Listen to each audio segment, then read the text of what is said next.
ಗುರುಜಿ, ದೃಷ್ಟಿ ದೋಷ ಅಂದರೆ ಸರ್ವೇಸಾಮಾನ್ಯವಾಗಿ ಎಲ್ರಿಗೂ ಕೂಡ ದೃಷ್ಟಿ ಅನ್ನೋದು ಆಗ್ತಾನೇ ಇರುತ್ತೆ. ಅದರಲ್ಲೂ ವಿಶೇಷವಾಗಿ ಮಕ್ಕಳಿಗೆ ಹೆಚ್ಚಾಗಿ ದೃಷ್ಟಿ ಆಗುತ್ತೆ. ಸೊ ಹೇಗೆ ದೃಷ್ಟಿ ದೋಷ ಬರುತ್ತೆ, ಯಾರಿಂದ ಬರುತ್ತೆ, ಬಂದಾದ್ಮೇಲೆ ಅದಕ್ಕಿರುವಂತಹ ಸರಳ ಪರಿಹಾರಗಳು ಏನೇನು ಅನ್ನೋದ್ರ ಕುರಿತಾಗಿ ತಿಳಿಸ್ಕೊಡಿ. ದೃಷ್ಟಿ ದೋಷ ಅನ್ನುವಂಥದ್ದು ಹಲವು ಪೂಜಾ ವಿಧಾನಗಳಿಂದ ದೈವ ಹಾಗೂ ದೈವಿ ಶಕ್ತಿಯ ಯೋಗ ಬಲದಿಂದ ಎಲ್ಲ ಥರದ ದೃಷ್ಟಿ ದೋಷಗಳಿಗೆ ಪರಿಹಾರ ಮಾರ್ಗ ಅನ್ನುವಂಥದ್ದು ಜ್ಯೋತಿಷ್ಯದಲ್ಲಿ ತುಂಬ ವಿಧಾನಗಳಿದ್ದಾವೆ. ಜಾನಪದ ಅಂದರೆ ನಮ್ಮ ಹಳ್ಳಿಯ ಸೊಗಡು ಅನ್ನುವಂಥದ್ದು ಏನು ಹೇಳ್ತೀವೋ, ಜಾನಪದ ವಿಷಯದಲ್ಲಿ ದೃಷ್ಟಿ ದೋಷ ಅನ್ನುವಂಥದ್ದು ಹೇಗೆ ಅಂತಂದರೆ, ಮನೆ ಕಟ್ಟಡದಿಂದಾಗಿರ್ಬೋದು, ಮತ್ತು ಒಂದು ವ್ಯಕ್ತಿ ಉನ್ನತವಾದ ಸ್ಥಾನಕ್ಕೆ ಹೋಗಿರುವಂತಹ ಒಂದು ಹಸುಹೆ, ಹೊಟ್ಟೆ ಕಿಚ್ಚು ಅಂತ ಹೇಳ್ತೀವಿ, ಅದರಿಂದ ಆಗಿರ್ಬೋದು, ಮಕ್ಕಳಲ್ಲಿ ಚಿಕ್ಕ ಮಕ್ಕಳಲ್ಲಿ ಒಂದು ಯಾವುದೇ ಒಂದು ಸೋಂಕು ತಗುಲೋದ್ರಿಂದನೂ ಕೂಡ ಒಂದು ದೃಷ್ಟಿ ದೋಷ ಅನ್ನುವಂಥದ್ದು ಆಗುವಂಥದ್ದು. ಎಲ್ಲ ಥರದ ದೃಷ್ಟಿ ದೋಷಗಳು ಹೇಗೆ ಪ್ರಭಾವ ಬೀಳುತ್ತವೆ ಮನುಷ್ಯನ ಮೇಲೆ ಅಂತಂದರೆ, ಮನುಷ್ಯನಲ್ಲಿ ಕಣ್ಣಿಗೆ ಕಾಣುವಂಥದ್ದು ಏನೇ ಆಗಿರ್ಬೋದು ತನ್ನಗೆ ದಕ್ಕಿಸ್ಕೋಬೇಕು ಅನ್ನುವಂಥದ್ರಿಂದ ದೃಷ್ಟಿ ದೋಷ ಅನ್ನುವಂಥದ್ದು ಪ್ರಥಮವಾಗಿ ಕ್ರಿಯೇಟ್ ಆಗುತ್ತೆ. ಮತ್ತು ಯಾರಿಗೆ ಏನು ಬೇಕು ಬೇಡಗಳು ಅನ್ನುವಂಥದ್ದು ಏನಿರುತ್ತದೆ ಅದನ್ನು ಪಡ್ಕೊಳ್ಳೋಕ್ಕಾಗದೆ ಹೋದಾಗ ಅವರಿಗೆ ದೃಷ್ಟಿ ದೋಷಗಳು ಅನ್ನುವಂಥದ್ದು ತನಗೆ ತಾನೇ ಬರ್ತದೆ. ಮತ್ತು ಮುಖ್ಯವಾಗಿ ಜ್ಯೋತಿಷ್ಯದ ಆಧಾರದ ಮೇರೆಗೆ ಜಾತಕದಲ್ಲಿ ಸೂರ್ಯ ಮತ್ತು ಚಂದ್ರನ ಪ್ರಭಾವ ಎಷ್ಟರ ಮಟ್ಟಿಗೆ ಲಗ್ನಾಧಿಪತಿ ಮೇಲೆ ಇದ್ದಾನೆ ಅನ್ನುವಂಥದ್ದು ತುಂಬ ಇಂಪಾರ್ಟೆಂಟ್ ಆಗುತ್ತೆ. ಸೂರ್ಯ ಚಂದ್ರ ಮಹಾತ್ಮನ ಯೋಗ ಬಲ ಅನ್ನುವಂಥದ್ದು ಲಗ್ನಾಧಿಪತಿ ಮತ್ತು ಶನಿ ಮತ್ತು ರಾಹು ಇವರು ಯಾವ ದೃಷ್ಟಿಯಿಂದ ಸೂರ್ಯ ಮಹಾತ್ಮನನ್ನು ನೋಡ್ತಾ ಇದ್ದಾನೆ ಮತ್ತು ಜಾತಕನ ಜನ್ಮ ಲಗ್ನ ಅಂತಂದರೆ ಚಂದ್ರ ಮಹಾತ್ಮನ ಮೇಲೆ ಹೇಗೆ ದೃಷ್ಟಿಕೋನ ಬೀಳ್ತಾ ಇದೆ ಅನ್ನುವಂಥದ್ರ ಮೇಲೆ ಪರಿಣಾಮ ಬೀಳ್ತದೆ.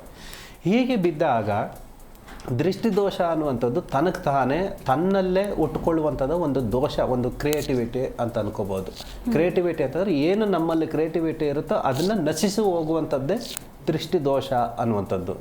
ಜನಗಳಿಂದನೂ ಬರುತ್ತೆ ಮತ್ತು ಪ್ರಕೃತಿಯಿಂದ ಬರುವಂತಹ ಒಂದು ಅವಿಜ್ಞಾನ ಅನ್ನುವಂಥದ್ದು ಏನು ಬರುತ್ತಾಯಿತೋ ಅಂತಂದರೆ, ಓಡಾಡುವಂತಹ ಜಾಗದಲ್ಲಿ ಏನಾದರೂ ಕೆಟ್ಟು ಗಾಳಿ ಸೋಂಕುವಂಥದ್ದು, ಏನಾದರೂ ಒಂದು ಏನು ತಂತ್ರ ಕುತಂತ್ರಗಳು, ಮಾಟ ಮಂತ್ರ ಅನ್ನುವಂಥದ್ದು ಏನು ಹೇಳ್ತೀವೋ ಇವುಗಳಿಂದನೂ ಕೂಡ ಜನಗಳಿಂದ ಕ್ರಿಯೇಟ್ ಮಾಡುವಂತಹ ಸಮಸ್ಯೆಗಳಿಂದನೂ ಕೂಡ ದೃಷ್ಟಿ ದೋಷ ತಗುಲುವಂಥದ್ದು.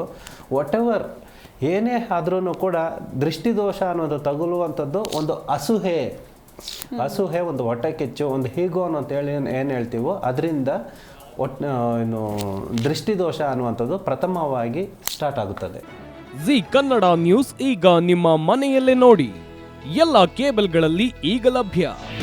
ನಿಮ್ಮ ನೆಚ್ಚಿನ ಜಿ ಕನ್ನಡ ನ್ಯೂಸ್ ಈಗ ಸನ್ ಡೈರೆಕ್ಟ್ ನಲ್ಲಿ number 292, Tata play number 1664, Jio TV number 1334, NXT digital number 30, in cable number 30, city networks 51, U digital number 162, GTPL number 17, Rockline telecommunications number 42, Shri Basaveshwara cable number 168, rural cable network 60, Vinayaka digital 57, Abhishek cable 821, city channel 53, Siddeshwara cable network 57, V4 digital Infotech 628, Surya digital networks 53, Gajanan digital number 836, Malnad Infotech Private Limited number 56, Metrocast number 830, Victory Digital number 167ರಲ್ಲಿ ನೋಡಿ ಆನಂದಿಸಿ.